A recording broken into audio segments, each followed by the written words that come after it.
ये स्टोरी शुरू होती है जब मैं घर से गुस्से में बड़बड़ाते हुए निकल आया था और बस स्टैंड की तरफ आगे बढ़ने लगा।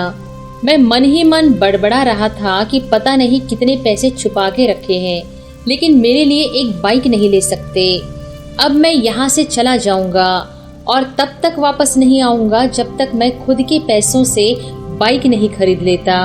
इतना सोच ही रहा था, तभी मेरे पैर में मुझे कुछ चुभने का एहसास हुआ। नीचे देखा तो समझ आया कि जल्दबाजी में पापा के जूते पहन आया हूँ। उन जूतों में कील उभरी हुई थी जो मेरे पैर में बार बार घाव किए जा रही थी, लेकिन उस समय गुस्सा अधिक था तो मैं बड़बड़ाते हुए आगे बढ़ गया।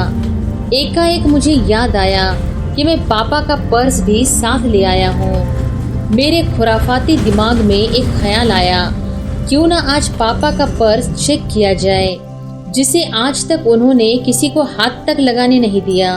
पता नहीं कौन सा खजाना छुपा है इस पर्स में जो किसी को हाथ नहीं लगाने देते थे।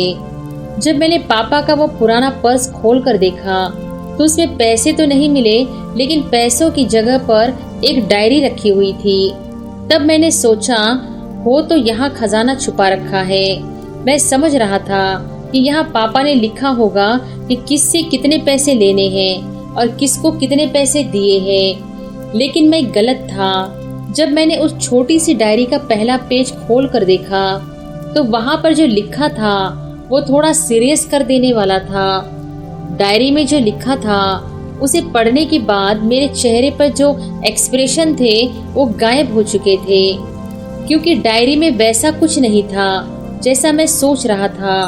वहाँ पर उन पैसों का हिसाब लिखा हुआ था जो अलग अलग कामों के लिए अलग अलग लोगों से उधार लिए गए थे।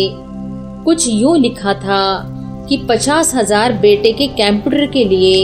ये वही कंप्यूटर था जिसे मैं आज तक यूज कर रहा हूँ, लेकिन मुझे यह पता नहीं था उस कंप्यूटर को खरीदने के लिए पैसे कहाँ से आए थे।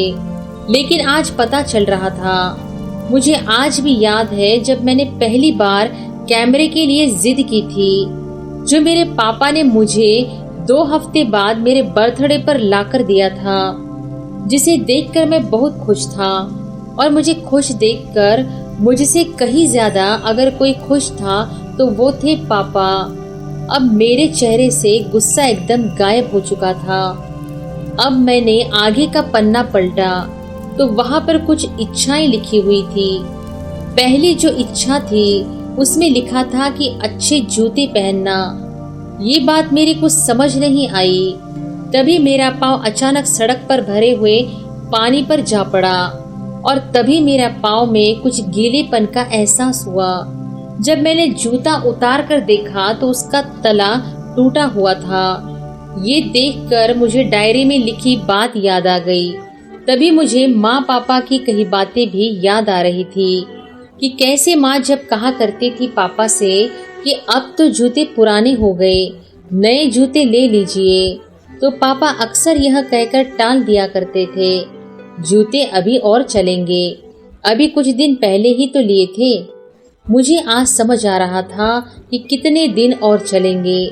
साथ ही साथ ये भी समझ आ रहा था कि पापा पर्स क्यों छुपा कर रखते थे।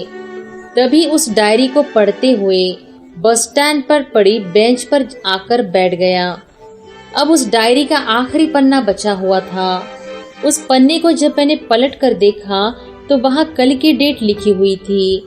तारीख के नीचे लिखा हुआ था 50,000 बाइक के लिए। बस इतना पढ़ा और दिमाग सन्न रह गया। अब मेरे मन में कोई शिकवा गिला नहीं बचा था, बस मेरी आंखों से आंसू बहे जा रहे थे। मुझे आज तक नहीं पता मैं क्यों रोए जा रहा था। अब मैं जल्दी से घर की तरफ भागा, लेकिन जूतों की वो कील पाँव में अब तक घाव बनाने में कामयाब हो चुकी थी। मैंने जूतों को रास्ते में ही निकालकर फेंक दिया और भागते लड़खड़ाते हुए घर जा पहुंचा, लेकिन पापा घर पर नहीं थे। मैं समझ गया वो कहाँ थे। मैं सीधा पास वाली बाइक एजेंसी की तरफ भागा। पता नहीं आज कहाँ से इतनी ताकत आ गई थी कि मैं भागते हुए थक नहीं रहा था, और वो भी बिना जूतों के नंगे पैर। जैसे जैसे मैं बाइक एजेंसी पर पहुंचा, पापा वही थे। मैंने पापा को दौड़कर गले से लगा लिया और मेरी आंखों से आंसू रुकने का नाम ही नहीं ले रहे थे। पापा को कुछ समझ नहीं आ रहा था कि आखिर हो क्या रहा है और मैं रो क्यों रहा हूँ। मैंने पापा से कहा, पापा मुझे मोटरसाइकिल नहीं चाहिए, आप अपने जूते ले लीजिए। अब आज से जो भी मैं करूँगा अपनी मेहनत के बलबूते पर पढ़ लिख कर करूँगा।